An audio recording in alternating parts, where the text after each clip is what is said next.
I don't make any money off of this channel. It doesn't matter how many views I get. I've gotten like 5 million views so far. And I'm not making a dime off of this because it's demonetized. Because I can't get it monetized for reasons that aren't really important. Basically, the SBU, when they took over my accounts, they took over like my Google AdSense accounts.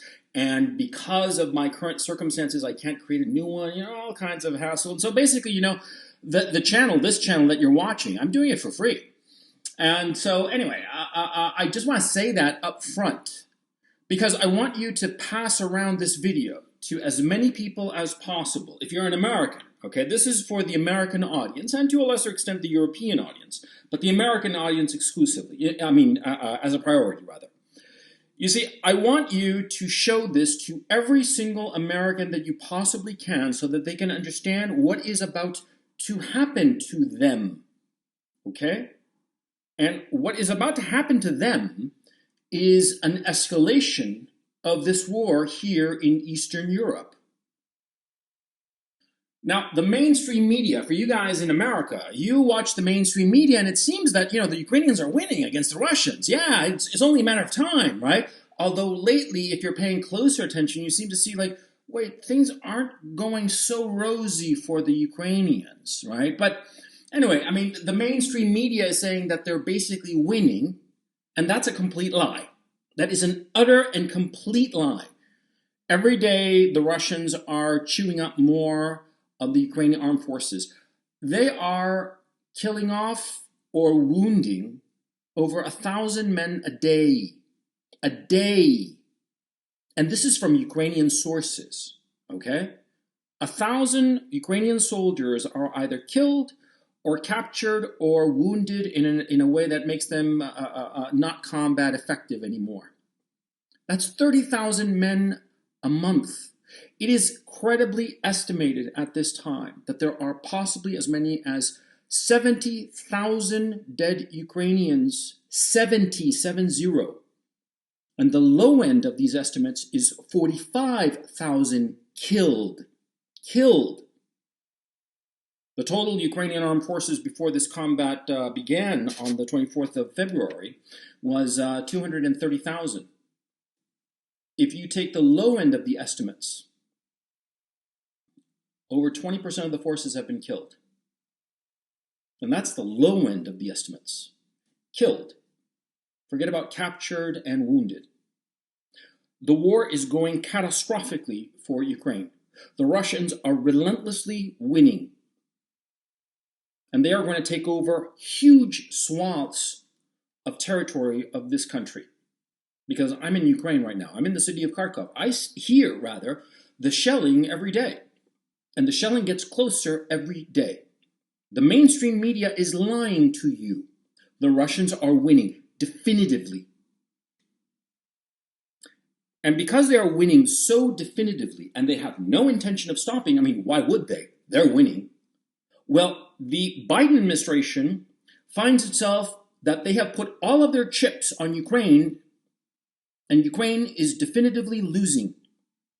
It's quite frankly a miracle that the Ukrainian armed forces is still standing after the annihilation it has received. It is inconceivably horrible what has happened to these young men. And every single one of them is a brave man with a family, and they've died pretty much for nothing except the desires of the Biden administration.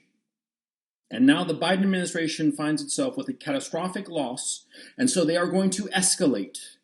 And the way it seems that they are going to escalate is by creating a situation, an incident in Lithuania. Lithuania, one of the Baltic republics, one of the members of NATO, well, the Baltic Republic of Lithuania has cut off access of Russian railway to Kaliningrad. Now, for those of you who don't know, basically, here's Russia, here is Lithuania, and over here is a little piece called Kaliningrad that's on the Baltic Sea. That this was captured in the Second World War, but it's detached from the mainland of Russia. Lithuania is between them. And Lithuania has had an agreement, a long-standing agreement of over 30 years, that they would never impede any train between Russia and Kaliningrad. That they would basically consider that train like a corridor that could go back and forth between Kaliningrad and Russia. And now they've cut it. And now they are making moves in terms of moving troops. Now, Lithuania has a microscopic army, but the Polish army is also on the move. The Polish army has been making moves on the Belarusian border. All of this leads me to conclude, realistically, that at this time there is the intention by NATO to provoke the Russians into defending Kaliningrad. Now, Kaliningrad, it's one of those areas that's armed to the teeth, okay? The Russians have all kinds of weapons there. The actual territory of Kaliningrad, right? They're not really worried about it. That's not the issue. The issue is Russian territory is going to be attacked by the Lithuanians and the Poles. And what are the Russians supposed to do? Just, sit there and take it? Of course not. They're going to hit back, and they're going to hit hard. They're going to hit harder, much harder than they've hit Ukraine. Why? Because the Russians consider the Ukrainians a brother people. Lithuanians, they're just foreigners. They don't care about the Lithuanians. And the Poles, same thing. I mean, the Russians and the Poles have hated each other for going on 400 years, okay? And so now it seems clear that Lithuania and Poland are setting up the conditions to provoke Russia into attacking one or the other or both. And this will draw in all the other NATO states, including the United States. Now, it doesn't take a genius to realize that the brains behind this idiotic idea are American brains, the Biden administration. There are crazies in the State Department and in the US Senate and in the Biden administration itself. They all want war with Russia.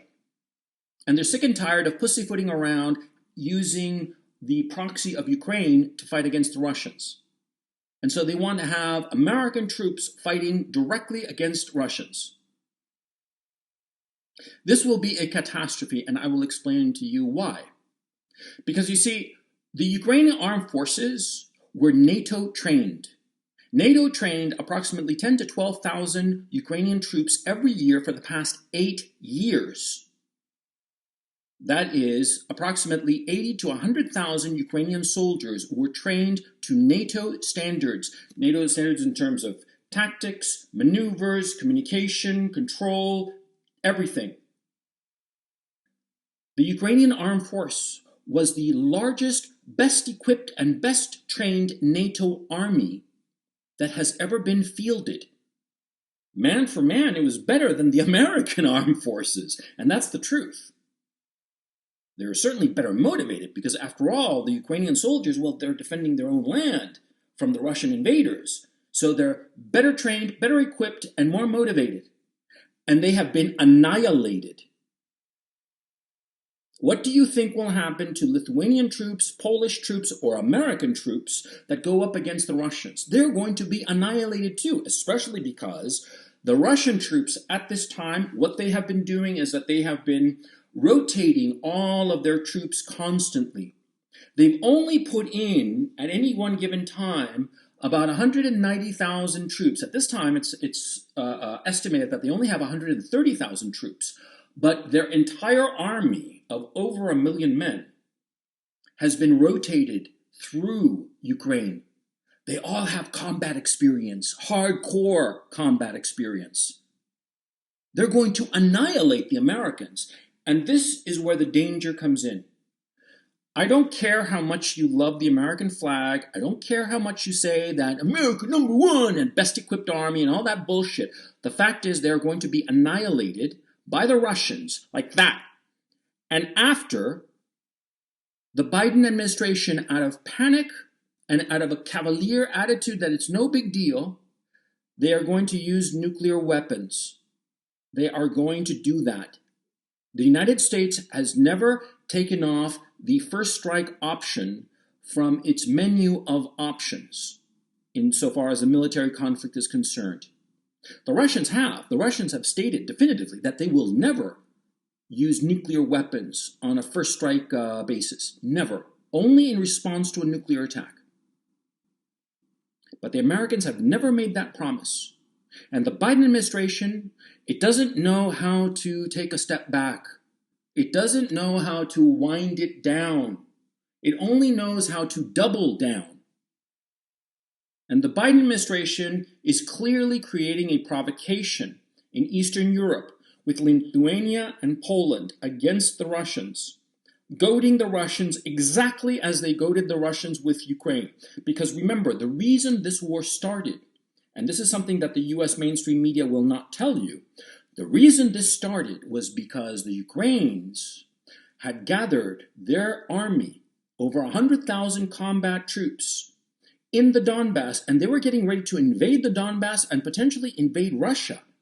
That's why this war kicked off on the 24th of February, because the Ukrainian armed forces were going to invade the Donbass and Russia in mid-March. And that's the truth. That's a truth that is being hidden from you by the mainstream media in the United States, but that everybody outside of the United States and the Western European news bubble knows. You just have to look around a little bit and you'll find that what I'm telling you is true. So you have to understand that the Biden administration is goading the Russians in Lithuania and Poland over this Kaliningrad situation because they want a war with the Russians so that it will distract from the rampant inflation and the catastrophic economic situation going on in the United States. That's why they want a war. And you Americans who are listening to me, I'm not making money off of this video. This video doesn't do me any benefit at all. But I am telling you, this is what's happening, and you have to tell your leaders, your congressman, your senator, whomever, to not keep on goading the Russians pointlessly. I'm telling you this, but even as I'm telling you this, I'm trying to be, the good person to, use the audience that I've accumulated to spread a message that is reasonable. No more war. No more war, especially no war in order to cover up a deteriorating economic situation, which is what is going on here. The Biden administration wants a war, a direct US-Russia war, to hide the catastrophic inflation and the catastrophic economic situation. That's why they're doing it. And I want to prevent that. And that's why I'm making this video. And please share it with as many Americans as you possibly can. And yet at the same time, I realize that it might be futile. Because so many Americans are so passive. I would say that the majority of Americans are just passive and accepting. They accept evil when they see it, when it's staring them in the face. When their own children are being, groomed to be catamites. When their own cities are destroyed and set on fire. When their entire nation is driven into the ground. And Americans just accept this. So I'm doing this video because I think it's the right thing to do. And yet at the same time, I have no faith whatsoever in the American people who, it could be that every single American in the United States listens to this video. And my fear is that they will do what they always do, which is nothing.